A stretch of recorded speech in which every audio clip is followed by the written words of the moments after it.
तैयारी स्टार्ट। महोदय, भारत सरकार देश की आर्थिक स्थिति पर बराबर गौर करती रही है। मैंने संसद के अपने पिछले अभिभाषण में थोक दामों में थोड़ी कमी का उल्लेख किया था।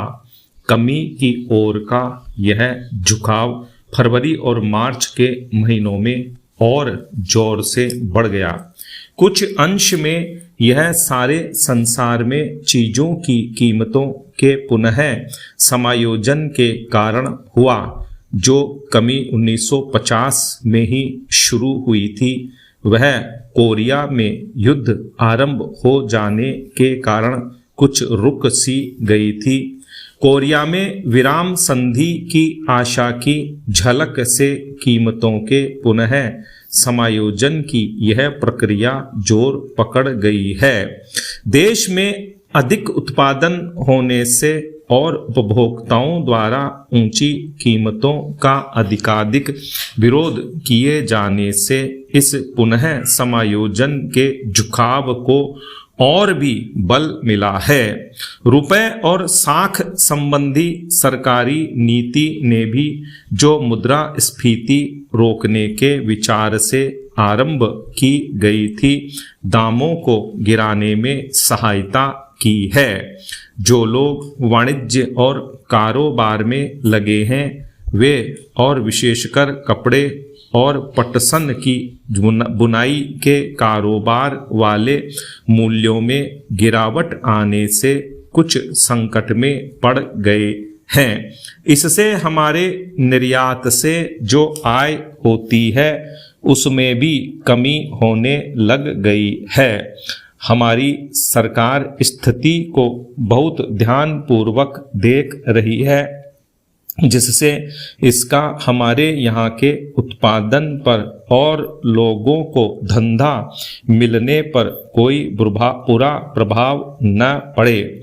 उसका विचार है कि मूल्यों को एक उचित स्तर पर ठहरा देने के लिए जो कार्रवाई आवश्यक होगी वह करेगी। इस बात की मुझे बड़ी प्रसन्नता है कि एक नया उत्पादन मंत्रालय स्थापित किया गया है। सरकार के कारखानों के उत्पादन का बड़ा महत्व है और इस काम के लिए एक नए मंत्रालय की स्थापना किए जाने से स्पष्ट है कि इस ओर विशेष ध्यान दिया जाएगा।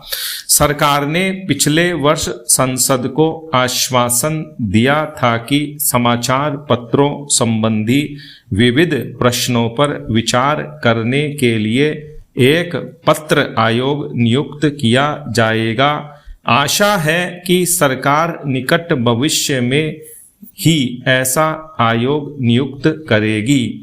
ऐसा सोचा गया है कि संसद के सामने समाचार पत्र कानून जांच समिति की सिफारिशों से उद्भूत एक विधेयक उपस्थित किया जाए।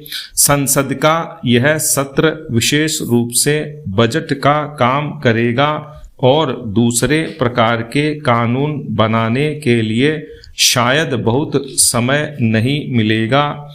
1952-53 के वित्तीय वर्ष के लिए भारत सरकार की आय व्यय का अनुमान पत्र पेश किया जाएगा और लोकसभा के सदस्यों को खर्च की मांगों पर विचार करके उनको पारित करना होगा।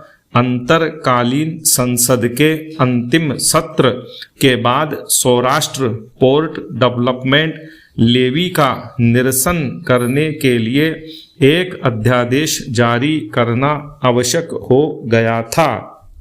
वह अध्यादेश आपके सामने एक नए विधेयक के रूप में आएगा और आपसे निवेदन किया जाएगा कि आप उस पर विचार करें और उसको पारित करें। एक दूसरा अध्यादेश 1950 को जारी रखने के लिए जारी किया जाएगा। स्टॉप।